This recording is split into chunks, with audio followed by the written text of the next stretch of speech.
Hello and welcome to another video from Midas Touch Toys, Games and Collectibles. And today we are looking at something old and something quite rare indeed, especially here in the UK. We are looking at the 2007 release by Art Asylum and Diamond Select from their Star Trek II, The Wrath of Khan series of 25th anniversary action figures. Now these action figures were 7 inches tall and they were all in line with the Art Asylum action figures that they produced for the series of Star Trek. Okay, now these were produced in 2007, marking the 25th anniversary of The Wrath of Khan, which was made in 1982. And this particular figure we are looking at today is of the Reliance Executive Officer, Mr. Pavel Chekov, and this is the figure in front of us. And this particular action figure itself was a San Diego Comic-Con exclusive, so it was only available from the San Diego Comic-Con in 2007.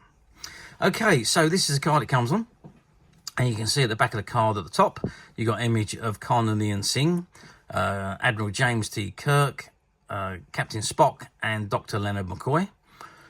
And behind the bubble, you can see the action figure of Executive Officer Pavel Chekov.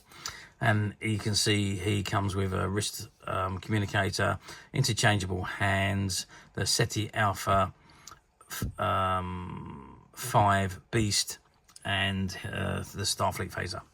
And at the bottom it says Executive Officer Chekov with Starfleet Gear, San Diego Comic-Con International, original Star Trek II, The Wrath of Khan action figures. Okay, that's the front of the card. Let's turn the card around now and see what we got printed on the back. Okay, so I've turned the card around and I've had to dim the lights a little bit actually, because the light was reflecting off the back of the card because it's a very shiny surface. I've dimmed the light so we can see the card properly. Okay, so on the back of the card, it says, Khan! Which is what Kirk shouted when he was marooned on Genesis. And it says, the unexpected discovery of a very bitter Karl Singh means disaster for Admiral James T. Kirk and the crew of the USS Enterprise. More ruthless and cunning than ever, Star Trek II, The Wrath of Khan features the greatest adversary Admiral Kirk has ever faced in a final showdown with the fate of the Enterprise and maybe the universe hanging in the balance. Celebrate the 25th anniversary of the ultimate Star Trek movie with a complete line of Star Trek II, The Wrath of Khan collectibles from Diamond Select Toys. And it says, Series 1 includes Admiral Kirk, Khan, Captain Terrell, and Double Cross Kirk. And it says, San Diego Comic-Con exclusives. So you've got McCoy, Chekov, Sulu, and Scotty. And you've got Series 2, which was Captain Spock, Uhura, Lieutenant Savick, and Regula 1 Kirk. And then you've also got the Wrath of Khan, USS Enterprise, and the Star Trek Mini-Mates figures. Paramount logo, CBS logo, Diamond Select logo, Art Asylum logos, and the toy logos at the bottom. It says the Wrath of Khan Chekov, SDCC exclusive, and the barcode at the bottom. Diamond Comic Distributors, and there are details at the bottom. Ages not suitable for children under 3, and all the copyright information at the bottom of the card. Okay, so that's the back of the card. So let's turn it back round to the front. Let's add a bit more light back into it again, and let's have a look at the figure itself. Okay, so I've turned the card back round to the front. I'll put some light back on it again, and there you can see Executive Officer Pavel Chekov in his Star Trek II, The Wrath of Khan uniform, which is his Reb tunic, which is done up with a clasp at the top shoulder. He's got his Starfleet badge on and his Starfleet belt, and he is also wearing his black trousers and his black boots, as you can see at the bottom there. Now, looking at Pavel Chekov's face, I mean, that's not a bad likeness, I must say. It's very, very good done. The moulding, the casting, the sculpting is very good. At the time, obviously 1982, we are going back now 42 years ago. when the movie was actually produced.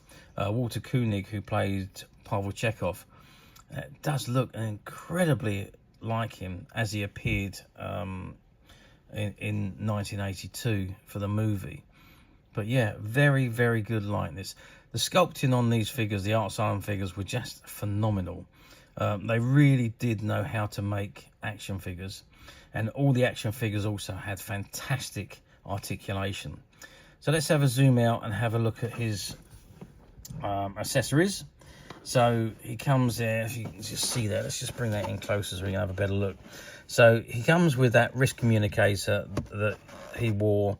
If you can just see it in the corner there, that's the wrist communicator that he was wearing when he was speaking to Khan, who was on the Reliant, and he was on aboard the no, he wasn't aboard the USS Enterprise, he was on Genesis, and that's where Khan stole the Genesis device.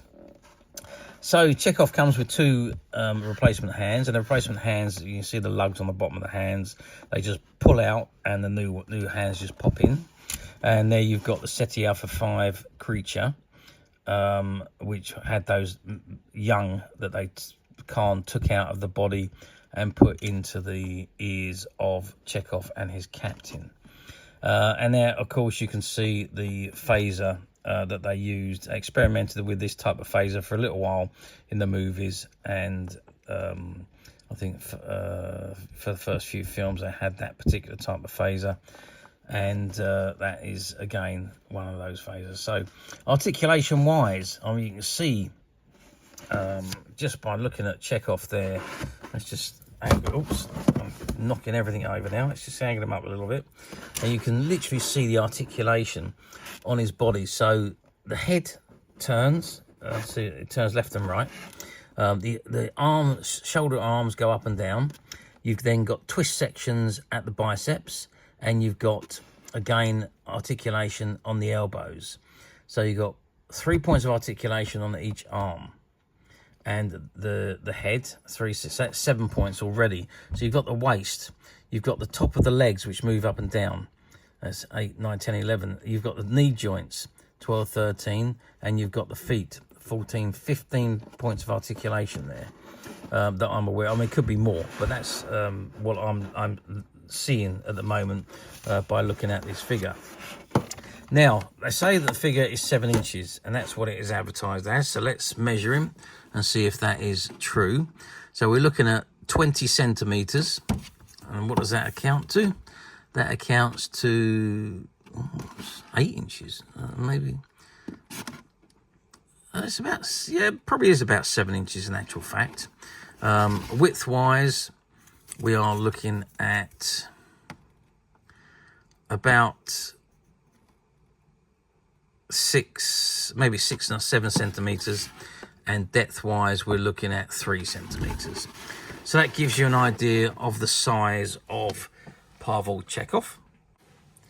And I must say, the uniforms that they wore in Star Trek 2 and onwards were just, I think they're just fantastic uniforms. They're probably the best uniforms that the whole of the original cast ever wore. I really did like that that uniform with the turtleneck and the red over jacket.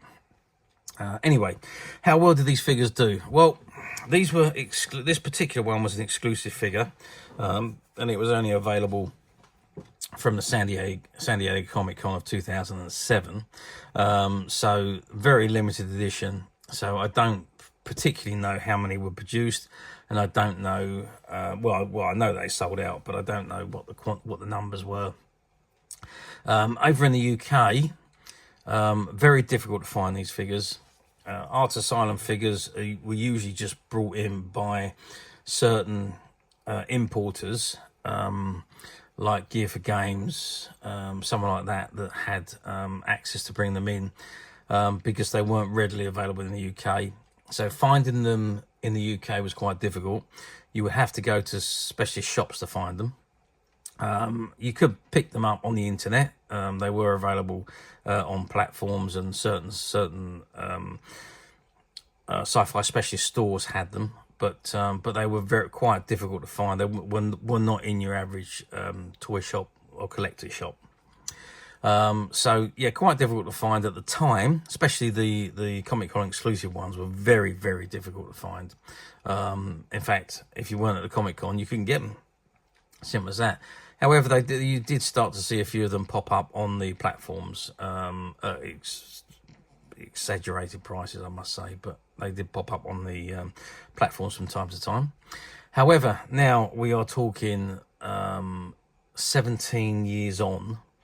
These figures are now incredibly hard to find,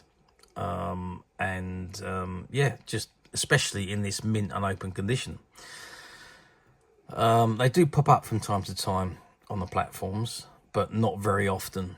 You do see the standard figures up a lot more often than the Comic-Con exclusive ones, but as I say, the Comic-Con exclusive ones are very, very hard to find. But as usual, we at Midas Touch have managed to find one or two, and they're currently available to purchase on the Midas Touch website, which you can get to quite simply by clicking the link below. It'll take you straight to the website, where you'll be able to find this and many other vintage Star Trek items, and many other vintage toys, games and collectibles come to that. There's over 10,000 products currently available on the website for you to view and purchase at your leisure. And don't forget to hit the subscribe button, because we're uploading videos for every new item that goes into the website. There will be something for everybody, and I am absolutely positive this is not something you want to miss, because we literally have thousands and thousands of new products which we're shooting videos for and uploading on a daily basis. So if there's something in particular you are looking for, something old that you've never been able to find, something quirky that you might want to buy for a friend, or maybe just something from your childhood that you'd like to own again to help you recuperate those long lost childhood memories, well, stay tuned, keep watching, because you never know, the next item we upload could be that item you've been looking for. Okay, that is it for me on this particular item. I do hope you've enjoyed this very short video. Thanks for watching, and we'll see you again soon.